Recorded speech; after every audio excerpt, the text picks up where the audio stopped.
I'm straining to reach the light on the surface, light on the other side.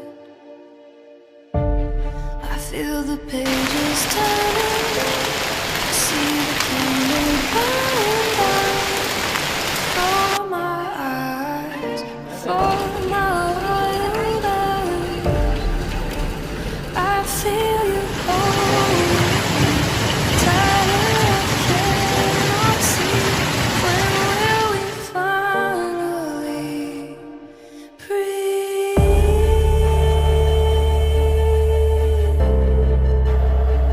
Now to Australia, where they're facing those massive fires, already among the worst in that country's history, with more than 12 million acres scorched. And officials are warning the next few days will be even worse.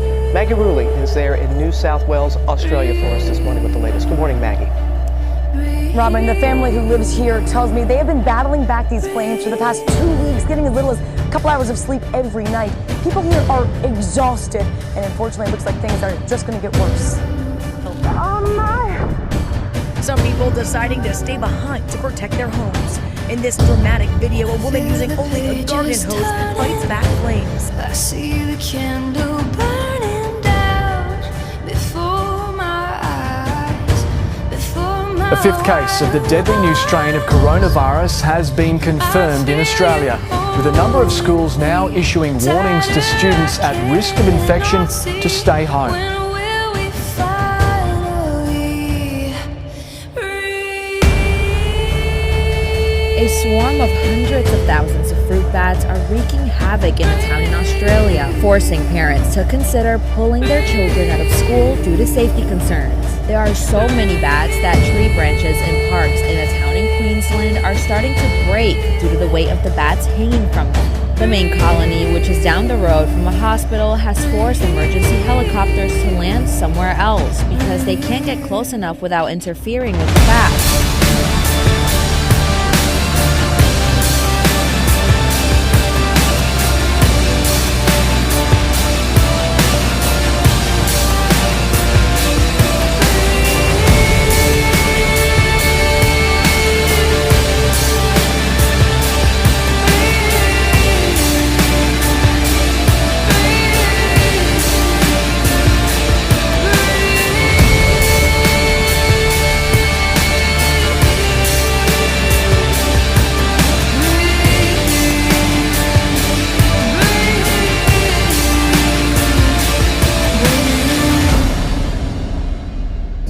Heartbreaking to come along here, and the fence line's just littered with animals that have tried to get out, and they've broken through the fence here trying to get through. And look at this, it's disturbing. It is really disturbing. That is just such a waste.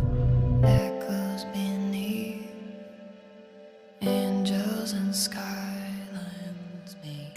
Here's a look at the radar right now above the Sydney Basin. More than 3 months' worth of rain set to hit the harbour city in the next few days, while southeast Queensland's on track to receive 500 millimetres of rain in a week. Stay with us in a moment. We will speak live to the SES for the very latest warnings that you need to know. But first, let's go to our reporter Tiffany Genders. Tiff, Sydney has already seen record rainfall and the worst is still to come. Davina, it's been bucketing down here at Manly in the past 24 hours to 9 a.m. this morning. Manly has seen 104 millimetres of rain. That is the highest level in Sydney. 130 millimetres of rain is expected to fall across Sydney today alone. Another 80 to 90 millimetres both tomorrow and Sunday. Now, the SES has so far received 283 calls for help in Sydney and the Blue Mountains, and that is only set to increase as the rain gets heavier this afternoon. The downpour descending towns into chaos. Byron Bay has received its heaviest rainfall in half a century. Ellie Walsh is there.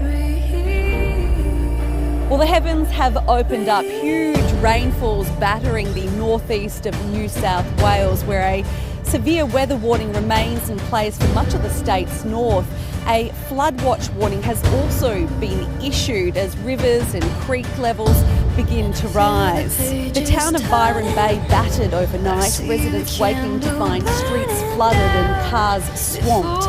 Several businesses in the beating heart of the city left inundated, with shopkeepers now facing a day of mopping up.